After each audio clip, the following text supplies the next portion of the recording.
Thank you, Ting, for your red towel talk. Are there any questions?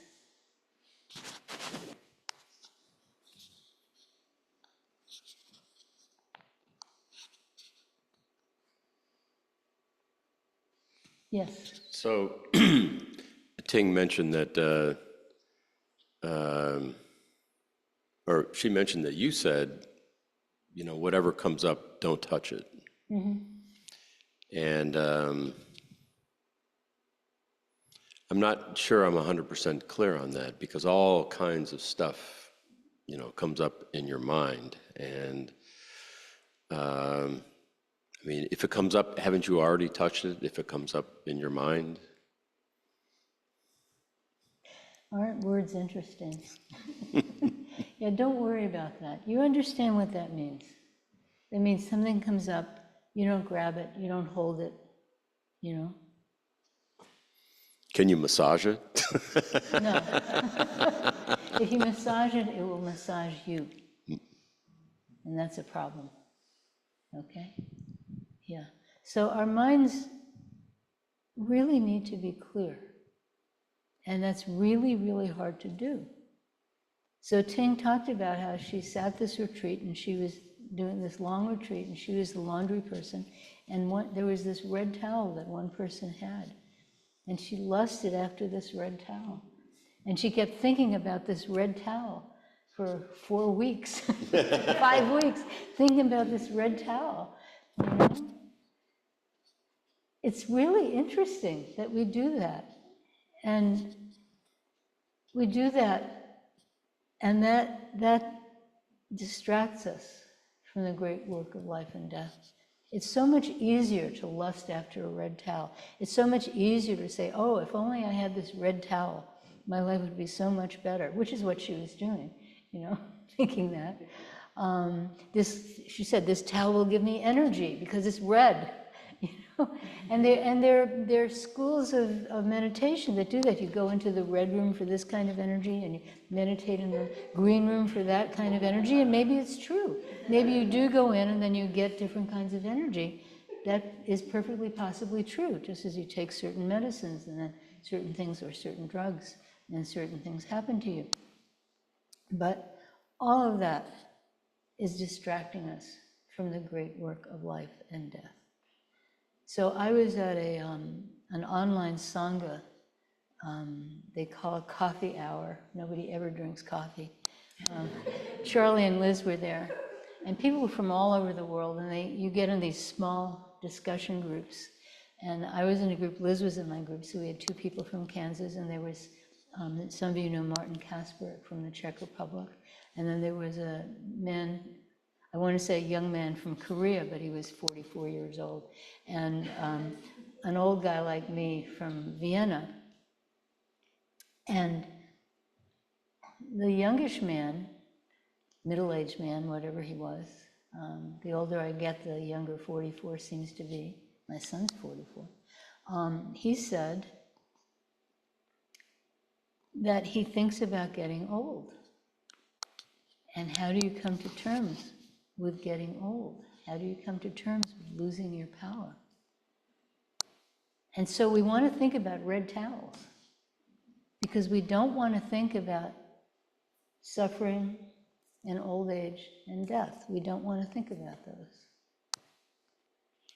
And that is what Buddhist practice is rooted in, is looking at those things straight on, which means looking at everything straight on. Whatever is in front of you, you look at that straight on, and you don't try to distract yourself, you don't try to grab something.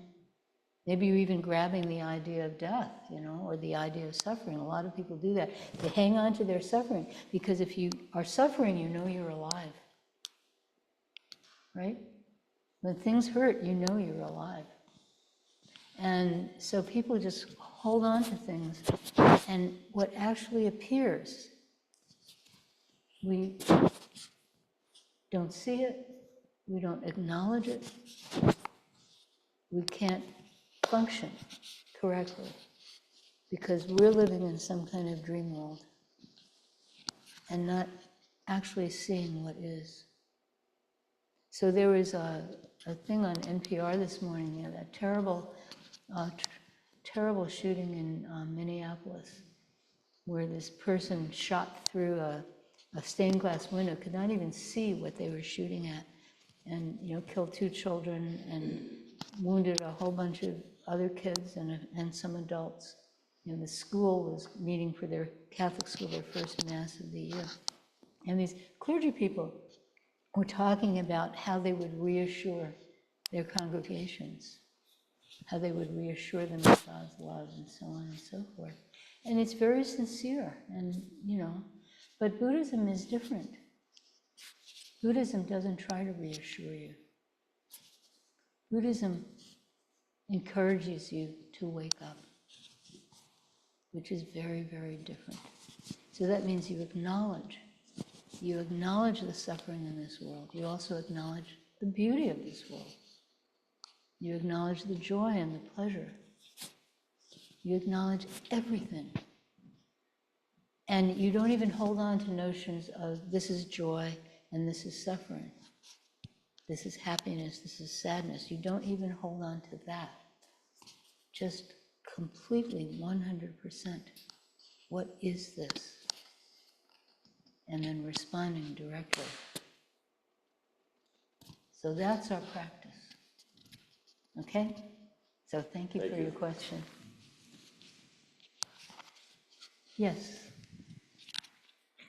So going back to Tom's question and thinking about things coming up and not holding on to them, what about things that come up that, like something's going on in your life, for instance? Mm-hmm. So my example is our principal wants to carve up our library and make part of it into a classroom. Okay. And so then that's something that I've been thinking about and thinking Right. about how to work through that. But, and that's different than, So there's clear functioning, and then there's hanging on to your idea about it. So yeah, if your principal wants to take a big chunk, you're a school librarian, and they want to take half of your school library, which is ridiculous because we really need school libraries right now, not quite that bad, but he wants to take a chunk of your school library and make it into a classroom. And of course, he has a reason for that. And then there's negotiation going on. Maybe you have some power in this, maybe you don't have some power. And if if this thing happens, then you have to decide with all the book. That's not holding on. That's functioning. You have a situation and you have to deal with it. But saying, oh my God, this is the most horrible thing, this is just terrible, I don't know what I'm going to do, that is hanging on. You don't have to label it. Just, is there a way to stop him? If so, try it. If there's not a way to stop him, what are you going to do? That's all. That's very simple. But we want to make all the time, this is good, this is bad, I like this, I don't like this. Oh, this is going to destroy my life. especially in the middle of the night. Especially in the middle of the night. Yeah, waking up in the middle of the night to obsess about things never helps. We all do it, but it never helps because, any idea you have in the middle of the night, you're guaranteed it's not going to work. If you can remember it the next morning, which you often can't. So, this thing about judging. So I had a friend, I was talking to Stan about this morning. I had a friend a long time ago, a colleague, mathematician in Alabama, and he was in a terrible, terrible car accident when he was in his late 40s, I guess, maybe early 50s, and had to use a wheelchair. He was paraplegic, mid-chest down. So that's quite a life change. And so, in the moment, he and his wife were just like, it was a horrendous thing that happened. It was extraordinarily difficult. And he came close to dying, but he pulled through, and there he was, using a wheelchair. And he was very insistent he was not going to use a motorized one because they're very clumsy and they limit you a lot. And so he was going to use, the manual one. And his life changed. All of a sudden, he's doing water skiing. And all of a sudden, yeah, special water skiing for, paraplegics. And all of a sudden, he's lifting all these weights, because if you're going to use a standard wheelchair, you have to be strong. He's doing all these weightlifting. He's going to the gym like every day. And, it's like he became this athlete. I mean, he didn't do like sports. He stayed away from paraplegic golf, because the accident was when he was leaving a golf club. So he couldn't deal with that. But yeah, and his life was good. It was a good life. And in that moment, when the accident first happened, it was like, what is my life going to be like? And then it turned out it was a good life. And what if it had turned out not to be a good life? What if he had been in lots of pain and difficulty? Even then, that's just your life. And going around complaining about how much pain you're in, that doesn't help you. That doesn't help anybody. Just, oh man, I really feel like shit today. And then you just go through your day feeling like shit, right? So yeah, so just this not making and not holding is very, very important. Because otherwise we're not clear. And otherwise we cause suffering in other people. So, thank you for your question. And good luck with your library. Thank you. Yes, wait, microphone over there?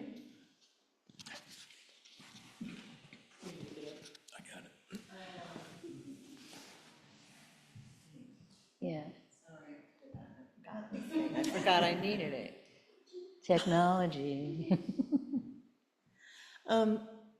It's kind of in the same vein.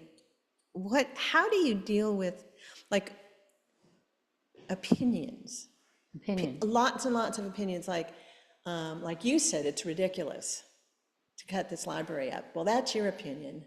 But I'm sure her principal is thinking, his opinion is, I'm desperate. I have nowhere to put children. Right. The only space that we have at this point is The library. this library space. And so his opinion is that this is the solution to, and her opinion is, well, this is going to carve up my library, which is going to make my life more difficult.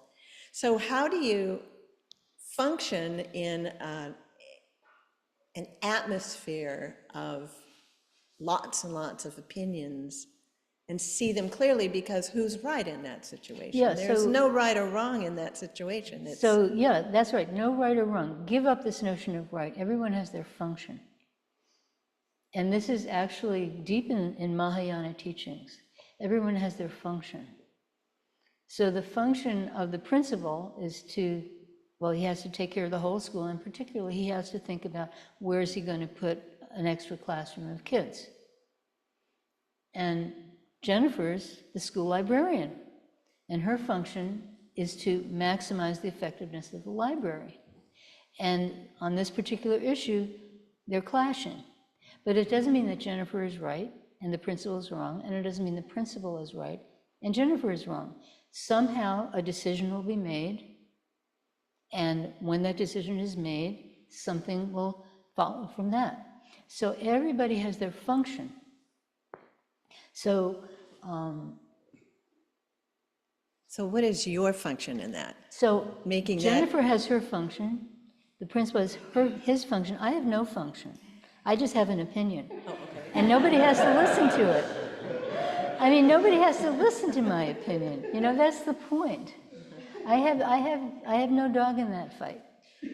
So, yeah, and we do this a lot. We are always, and I just did it, we're always giving our opinions when we have no function.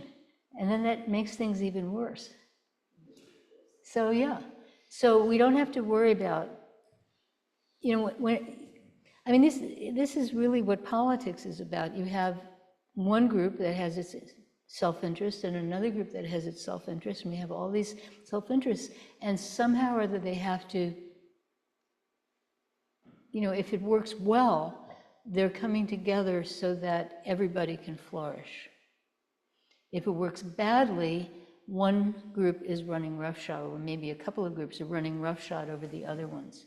So this group of people are flourishing, and this big group of people are not. But it's not like the labor organizer has to think the way the manager thinks, and it's not like the manager has to think about the way the labor organizer is thinking. They each have their function.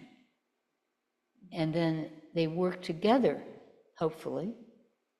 If possible, they work together, and then they work then within whatever framework they were able to put together.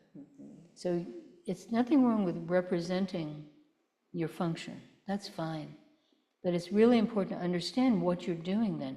You're not being the only correct person. You are simply representing what you have to represent. And that's your truth. And then there's another truth, which is not saying this water bottle is green, right? This water bottle is sort of yellow-orange. But I mean, there are things you know, this is definitely not green, we can say that. It's not red. Sorry, Ting. But usually our opinions are just, what they're really doing is they're representing our place in this world. And then we need to be open to working with others. And right now that's really hard to do, because people are not listening to each other. Yeah. So my opinion is Yeah. that sometimes there is no this side, that side. There is an That's right. absolute right. You know, like, let's just say, can we agree that child abuse is wrong? I think we can. So like sometimes, so I would think that even in some circumstances, beyond child abuse, which is a clear example of like, who's going to argue for child abuse, right? But No, you'd be surprised. yeah, I know. There's a lot of people who do. But there's probably a lot of things kind of in the gray area, but maybe tipped to one side, you know, and you're just sort of like, how do we deal with all that kind of ambiguity? So of it's in like, this place, we don't solve the world's problems. In this place, we encourage each other to wake up so we can deal with the world's problems. That's a very different thing. So I can't draw the line for you. This is something you must absolutely always speak against. This stuff is kind of okay even if you don't like it, and that stuff is really great. That's not my place to draw the line. My place, and all of our places in this room and online, everyone who does this practice, our job is to encourage each other to wake up. That's our job. And we wake up, help this world.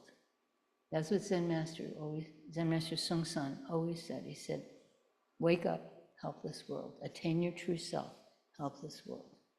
That's our job. And our job is not to delineate, this is good, this is bad, this is okay. That's not our job. Our job is not to say, oh, it's good to do this, not good to do that. That's not our job. Our job is to encourage each other to wake up.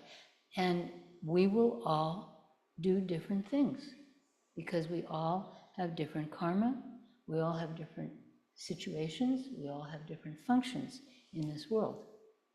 So we don't create an army of people who all agree with each other. You know, that's not what we do. We just encourage each other. Wake up. Okay? So, yes. Wait. Okay.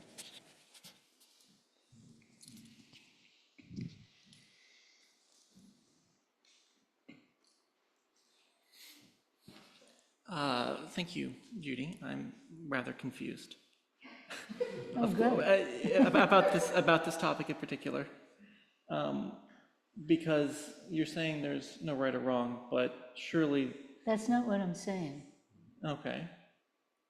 There will be different outcomes depending on whether part of the library Okay, is so in sectioned off. in the precepts certificate for 5 precepts, which you've taken, the Right. first line in the poem is good and evil have no self-nature. Okay? So it's not about labeling something. It's about acting. What is the first vow? Sentient beings are numberless. I vow to save them all. What are you saving them from? Suffering. Okay? Liberate. Sometimes the word that we translate is save, which really means like sort of like taking someone over the other shore, like a ferry boat person. So liberate. I vow to liberate all beings, not just human beings, all beings. What does that mean? That means liberate people from their suffering. Liberate people from their anger.